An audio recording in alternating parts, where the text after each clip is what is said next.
MultimediaJay radio style.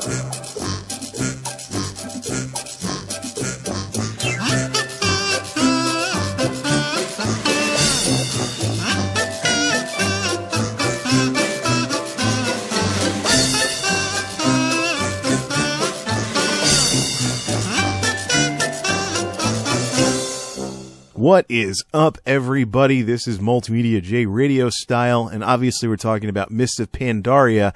Now, today, with the news that the 5.2 patch is going to be dropping this week, apparently. And I want to talk about a little something that's become a notable problem with that game, particularly the fact that World of Warcraft is pretty much the last man standing in terms of subscription MMOs. In this day and age where games all over the place have gone free to play, World of Warcraft still costs X amount of dollars per month. And it's the last really big subscription MMO still around. I think even EverQuest went free to play.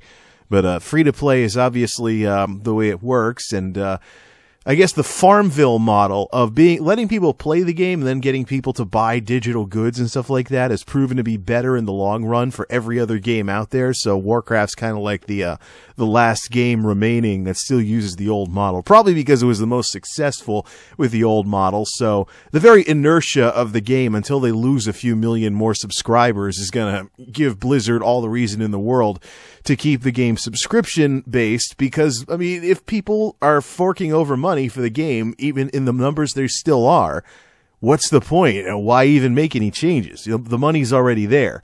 Unfortunately, as many people have commented, including myself and Staffa on various episodes of Out of Continues, since I've been involved with that show, subscription MMOs have quite a bit of nasty side effects to them. One of them being that, and this has been a big problem for me in gaming in general for the past several years, when you have a subscription-based game, in order to feel like you're getting your money's worth, you want to spend as much time playing it as possible. Now, some people like to say that games like WoW are inherently addictive, and that's why they're called Warcraft and stuff like that. But I think there's more going on besides just really good games being really addicting.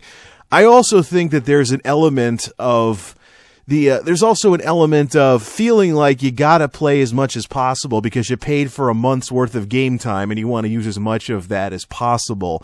And that's probably been one of the big reasons why I've got all these games piling up that I haven't played the whole time, or hardly played at all the whole time I've had a WoW subscription. And that's just a little psychological thing for anybody who gives a darn about doing the right thing with money.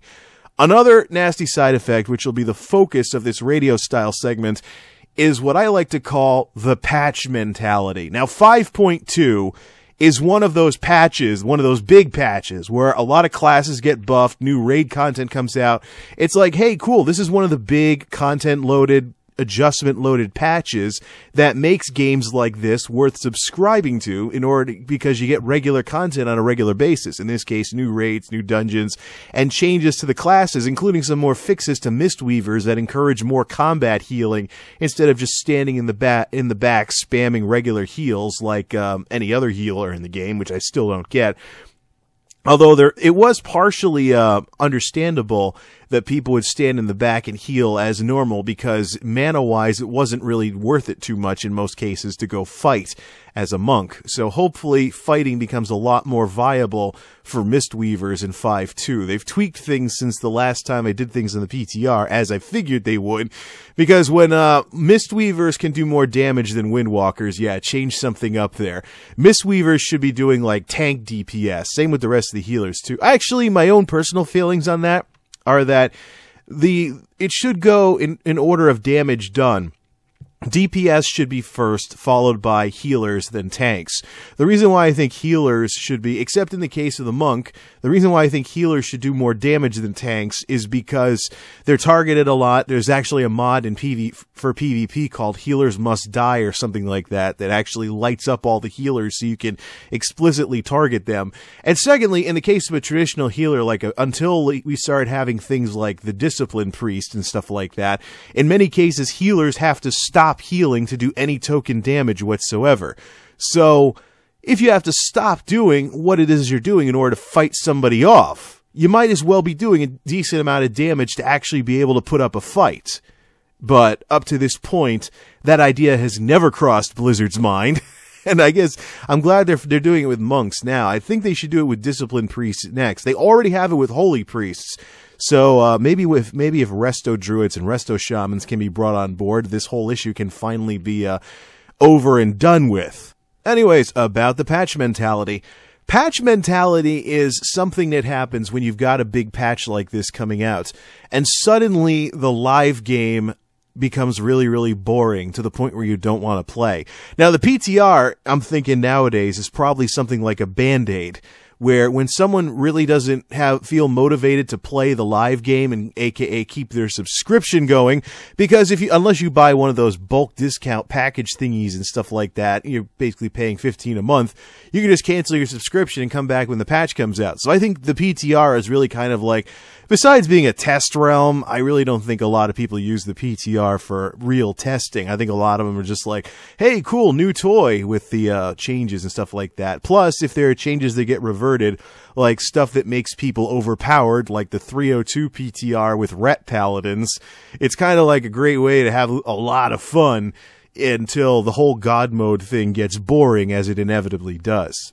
So I keep doing this over and over again. I keep doing the patch mentality thing whenever these big patches get announced. I keep pretty much not playing the game until the patch drops. And maybe I might toy around in the PTR, but I'm just sick of this. This is probably one of the worst things about World of Warcraft right now, is this whole thing where when you have a big killer patch on the way, you just don't feel like playing the live game. Maybe even don't feel like raiding or anything like that. And then, of course, the PTR, but you can always go play around on the PTR, but the PTR doesn't make a difference in the grand scheme of things, because it's a test realm. Nothing gets saved. As a matter of fact, all your characters in pre-made usually get deleted from PTR to PTR, even though the client gets updated from patch to patch. It's not like you get like a second set of servers to play on through the test realms and things like that. That's usually the way it works. Is occasionally, in rare instances, they'll leave stuff up between patches, but for the most part, everything gets wiped because it's just for testing. But it's really too bad. It'd be interesting if Blizzard actually allowed for progression on the PTR. Even though the servers weren't up all the time, it'd be pretty interesting what would go on if people could actually play real characters on there. Maybe they might be able to blunt the effects of patch mentality if they did something like this. But here's the problem, and here's the ultimate problem, and why this is a problem in the first place. When you have a patch like this one that takes maybe a month or two to develop, if you're not on one of those prepaid thingamabobs that they have with the subscription system, you're wasting subscription fees because you're paying for a game that you don't feel like playing, and the PTR, I guess, is supposed to be some kind of Band-Aid to it. And this is something that I've just had it with. I mean, I've been dealing with this since Burning Crusade, and meanwhile, I've got all these other games that I've been playing lately that actually are pretty fun. So it's annoying. It's annoying, and I don't want to put up with this crap anymore. Here's what I'm thinking of doing. Next time there's a patch like 5.1 in development, here's what I'm thinking of doing. I'm thinking the minute I find out about a killer patch that's going to do stuff like what this patch, 2.3, 2.4, 3.02, and the rest of them have done, instant cancel subscription. No questions asked. And then, I will not renew it when the patch drops. I'll renew it. I'll start everything back up again when I'm finally curious about playing the game again after the patch comes out. I think that's the real way to handle this, not use the PTR as a Band-Aid and stuff.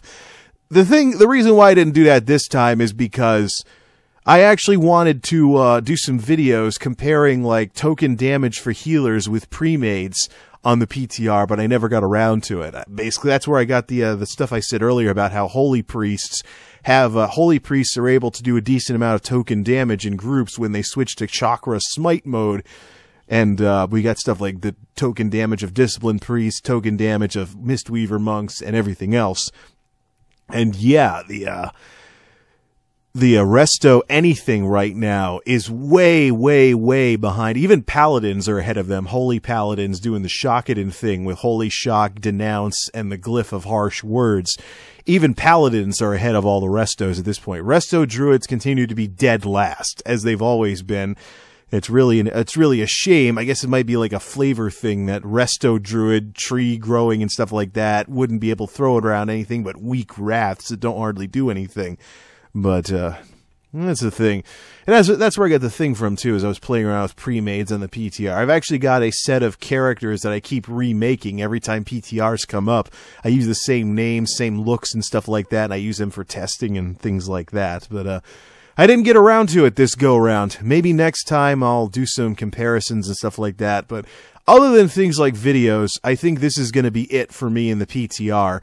Because these little breadcrumbs or candy left on the floor that you'll fall or something like that. Well, breadcrumbs is the same thing. But these little dangling the carrot in front of the players' heads things is really just getting old. And what am I missing, really? What am I missing by not taking part in their little band-aid called the PTR? Not very much. Just some testing with characters who are going to be wiped anyways. Meanwhile, while I'm just goofing around in WoW waiting for the patch to drop, what am I missing with the rest of my games that I haven't hardly played because of playing this one and Elder Scrolls and Guild Wars games so much? A lot. So it should be quite obvious what I should be doing here.